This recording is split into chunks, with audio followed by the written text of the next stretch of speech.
Last year, I calculated how much money I wasted building projects nobody wanted to buy. $25,000. Gone. Not because I lacked skill, not because my work was bad, but because I kept making 5 mistakes that most woodworkers don't even realize they're making. And the 5th one is the one that almost made me quit. Here's the truth. I'm not a master craftsman. I don't have a huge professional shop. I build simple wood projects with basic tools. And today, those simple projects bring in real income. But that only started happening after I stopped making these 5 mistakes. For a long time, I thought the solution was to work harder, build better, and spend more time in the shop. It wasn't. What changed everything was learning how to think like someone who sells, not just someone who builds. So in this video, I'm going to show you the 5 woodworking mistakes that quietly destroyed profit, what they cost me, and what changed when I fixed them. Let's start with the biggest one. Mistake number 1. Building what you love instead of building what sells. I used to spend hours making projects I personally thought were amazing. Beautiful details, better wood, more sanding, better finish. I'd step back, look at the final result, and think, this is definitely going to sell. Then nothing happened. No messages, no buyers, no money. Meanwhile, simple projects were selling all around me. Basic cutting boards, small shelves, entryway signs, planter boxes. Projects I thought were too simple were making other people money every single weekend. That's when I learned a hard lesson. The market does not reward effort. It rewards demand. Customers are not paying for how proud you feel. They are paying for something they already want. That was a big shift for me. I stopped asking, what do I want to build? And I started asking, what are people already buying?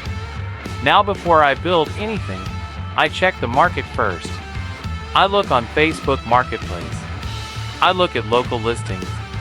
I look for repeated products, repeated price points, and signs that buyers are already interested. Because if nobody wants it, it doesn't matter how beautiful it is. A great project with no demand is just expensive firewood. And once I fixed that mistake, I thought the money would finally start showing up. But then, I ran into mistake number 2, ignoring the cost of your time.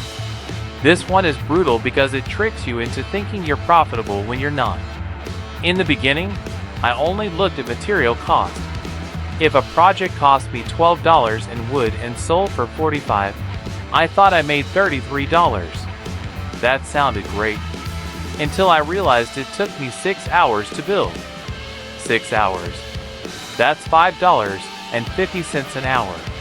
And that's before glue, sandpaper, finish, electricity, driving, posting, answering messages, and delivery time. When I finally added everything up, some of my so-called profitable projects were barely making anything. A few were actually losing money. That was a wake-up call. Now I use one simple rule. If a project doesn't pay enough for my time, I don't build it. I don't care how nice it looks. I don't care how much I enjoyed making it. If the margin is weak, it's the wrong project. That one change alone helped me stop confusing revenue with profit. Because sales don't matter if the money disappears the moment you count your hours. But even after I fixed that, I was still making another mistake. And this one is emotional. Mistake number 3, over-engineering simple projects.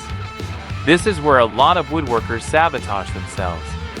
We think more detail means more value, more precision, more complexity, more expensive wood, more finish, more craftsmanship. We convince ourselves that if we make it better, customers will pay more. But most of the time, they won't. I learned this the hard way.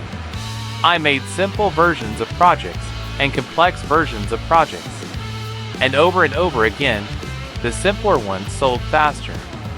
Not because they were better made, because they were easier to understand. easier to price, and easier for the customer to say yes to. Most buyers are not looking for gallery pieces. They want something useful, attractive, handmade, and reasonably priced. That's it. They are not paying extra because you spent another 3 hours refining a detail they'll never notice. That was hard for me to accept, because as builders, we take pride in the details. But as sellers, we have to respect the math. So now I ask myself one question every time I'm tempted to make a project more complicated. Will this extra work increase what the customer is willing to pay? If the answer is no, I stop.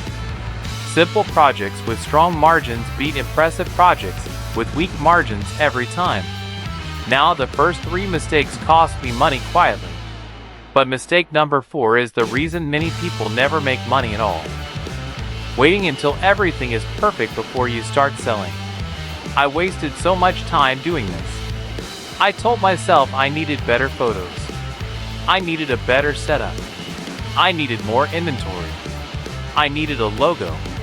I needed a website. I needed to feel ready. But none of that was true. What I actually needed was to post something for sale. That was it. One clear photo. One fair price. One simple listing. My first sale didn't come because I felt ready. It came because I finally gave the market something to respond to. That's the difference. A lot of people want to have a woodworking business. Very few are willing to test the market fast. They want certainty before action. But certainty only comes after action. You post. You get feedback. You learn. You adjust. You post again. That's how sales happen. Not by waiting. Not by polishing.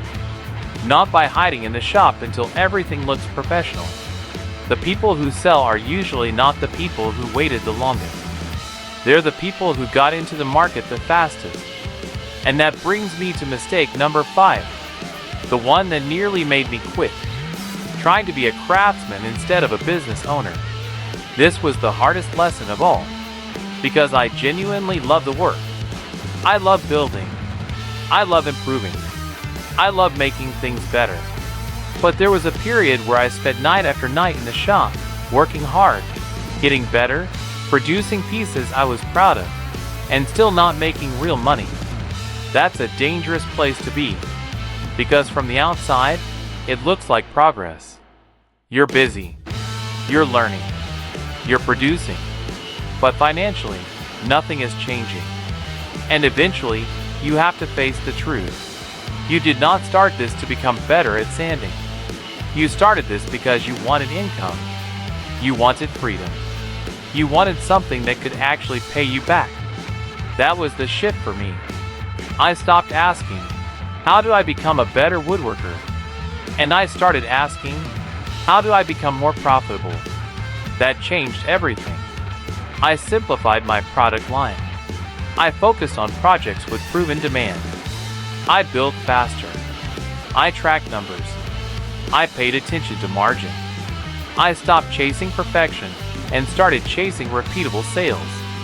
And in a matter of months, my income changed dramatically. Not because I suddenly became more talented, because I finally started thinking like a business owner.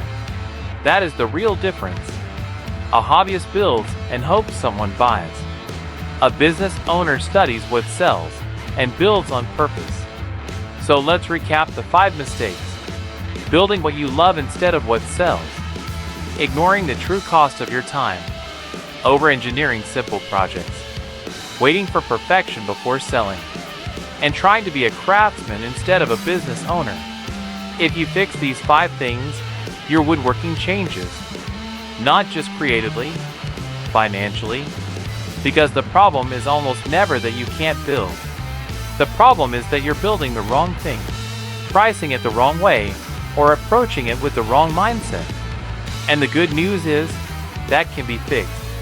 If you're watching this and wondering what you should build instead, I linked a complete woodworking plan library below with projects chosen specifically for strong margins, faster builds, and real sales potential. It includes the exact measurements, cut lists, and step-by-step plans. If you want that, it's right below this video. And if you want to see the 5 wood projects with the best profit margins right now, watch the next video. That's where I'll show you exactly what's selling, what it costs to make, and how much people are paying for it. I'll see you there.